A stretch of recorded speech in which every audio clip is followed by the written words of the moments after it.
For today's video, ipapakita ko sa inyo ang aking paghawan sa tanim na kamote at ang paghukay ng lamang ugat. Bumangon ng 4:30 in the morning, nagkape, handa ang sarili, kumuha ng feeds at nagpatuka ng mga alagang manok paglabas ng liwanag. Isinama ko si Dora sa pagpapatuka ng manok para lumaki itong mabait sa mga manok at hindi niya ito sasaktan. Dora, come! Dora! Come! Pagkatapos na mapatuka ang mga manok ay tumuloy na ako sa tanim na kamote para simulan na ang pag-ahawan. May iba't ibang uri o variety ng kamote mayroon sa aking taniman. Ito ay ang ube o inube. Violet ang laman nito. Makikita ang palatandaan sa triangular na dahon at sa bulaklak na violet din ang kulay. Ang pangalawa ay ang tinatawag na suraw. Matulis ang mga dahon at kulay berde. Subalit ang lamang ugat nito ay puti. Masarap ding isaing at saka gawing kamote Q. Mayroon pang isang uri ng kamote na naitanim ko dito. Ito ang tinatawag na tinapayas o parang papaya. Medyo buo, yellowish at patulis ang dahon. Ang laman nito ay pula ang balat, subalit yellow naman yung loob. Ito naman tinatawag na tinagite. Masyadong matutulis at pino yung mga dahon. Ang kulay naman ng lamang ugat nito ay pula at puti naman yung loob. Ang kamote hindi naman gaanong maselan sa mga damo, subalit kailangan makontrol yung pagdami ng damo para walang gaanong kaagaw sa nutrients. Lalong-lalo na sa panahon ngayon na masyadong mainit, importante na maalis yung mga damo. Para kapag magsimula na yung tag-ulan, makaka-recover yung kamote at tatakpan ito yung area o yung lupa para yung mga damo ay hindi na gaanong yumabong. Sa ngayon, ang mga damo ay ang cover crop tulad niya na may mga pabuo o kaya pabilog yung mga dahon at saka itong makahiya o tinatawag dito sa amin na turog-turog. Ito ay may mga tinik kapag lumaki kaya't mahirap nang bunutin. Mas maganda talaga kapag ganito pa lang. Sisimula pa lang na tumubo ay pinuputol o kaya binubunot na natin para kapag lumago yung kamote, wala nang kaagaw dun sa mga nutrients na kailangan nito. Itong tanim kong kamote pala ay mayroong companion plant na tanglad. Medyo tumaas kasi yung demand kaya nag-decide ako na magtanim pa na mas marami. Sa ngayon na tag-init medyo pahirapan yung pagpapatubo pero hindi naman to lahat malalanta kaya mapagkukunan ko to ng punla para makapagpatanim pa ako ng mas marami pagdating ng tag-ulan. Ang dami rin kasing tumubo ng mga cover crop kaya kinakailangan maalisan din ng mga damo para lumago ito ng maayos. Hindi maiwasan na makipaglaro talaga itong puppy na to si Dora. Kaya okay naman.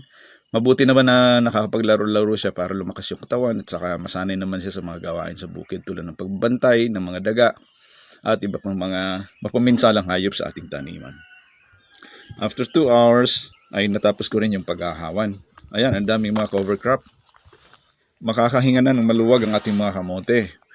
Sa kabilang banda, nakapanghihinayang dahil yung mga cover crop ay magandang pagpakain sana to sa mga alagang hayop tulad ng mga kalabaw at baka o kaya kambing. Yung nga, nagbigay ako ng suggestion sa aking mga kapwa magsasaka na kung gusto ninyo ng sagana na damo sa inyong mga pastulan, araruhin ninyo, bungkalin ninyo yung lupa sapagkat tutubo yung mga panibagong butil ng damo at hintayin ninyo na lumago ito para sagana yung inyong papastulan. Kaso, yan, nakaasa lang sila sa dawagan kung ano yung tutubo, yun lang yung papakain nila sa kanilang mga hayop. Hindi nila gaanong naobserbahan kung gaano kabulas yung mga damo doon sa mga pinagtatamnan natin ng mga gulay. Paglingon ko dito sa aking mga naunang tinanim na kamote, mukha yatang numinipis na yung mga baging at parang makakakuha na ako ng mga lamang ugat dito. At yun nga, hindi ako nagkamali. Meron nga mga lamang ugat na naka-expose na sa lupa at ready na to para kunin natin. Ito ay ang tinatawag na sinantol dito sa amin. Ang variety ng kamote na to ay good for only about 3 months. Pwede na siyang anihin. At maganda kasi mabilis yung paglaki ng lamang ugat nito. Ang balat ay pula at ang loob naman ay yellowish. Isa itong pinakang pangkaraniwan na kamote dito sa Bicol. At para sa akin, ito ay highly recommended na itanim natin sapagkat napakabilis na lumaki ng lamang ugat nito at saka matamis. Gustong-gusto to ng mga consumers, maging sa public market. Sinubukan kong hukayin gamit lang ang aking kamay para makita ko kung meron na ba talaga mga lamang ugat at hindi nga ako nagkamali. Sa bawat puno, mayroong 2 o kaya 3 piraso na medyo malalaki na, kaya sulit na rin. Ito ay mga naunang mga lamang ugat kaya hindi nalugi kapag makakolekta tayo ng iilan sa isang puno. Itinanim ko pala to noong February, kaya kung bibilangin ay pang-4 na buwan na ngayon. Hindi pa naman over. Inabutan kasi ng matinding init kaya ganito kalalaki yung mga lamang ugat. Pero kung may sapat lang sanang patubig o kaya ulan, tiyak lalaki pa yung mga lamang ugat nito. Ang kalipas ng ilang sandali, napuno ko na yung maliit na timba. Pero naghukay pa rin ako doon sa ibang mga puno, baka sakali makukuha pa ng iba. Yung mga nandito kasi sa bahaging taas ay hindi nagaanong lumago dahil sa matinding init. At yung mga lamang ugat na nakita ko ay medyo maliliit pa. Pero hindi na masama, di ba mga kaibigan? Meron na tayong papakinabangan na lamang ugat na hinintay natin sa loob ng 3 buwan. Yung area pala nito ay 5 by 5 meters lang. So kakaunti lang naman na puno ng kamote. Kaya't kung halimbawa sa bahaging ito ay nakakuha ko ng 5 kilo, kung gugustuhin nating umani ng mas marami, i-multiply lang natin sa 1,000. Pwede na tayong umani ng 5 tons sa kalahating hektarya. Tiyak kumikitang kabuhayan na, di ba? Jackpot kumbaga. Kung sa bentahan naman ang pag-uusapan, limbawa sa wholesale ang presyo ay 25 pesos per kilo, i-multiply natin dun sa 5 tons, that will be 125,000 pesos sa kalahating hektarya. O di ba? Malaking pera na.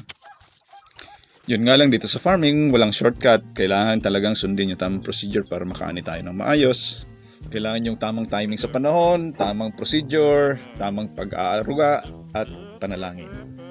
Kung nakaabot ka sa bahagi ng video na to, ako'y lubos na nagpapasalamat at maaari lamang na mag-subscribe, follow, at saka share.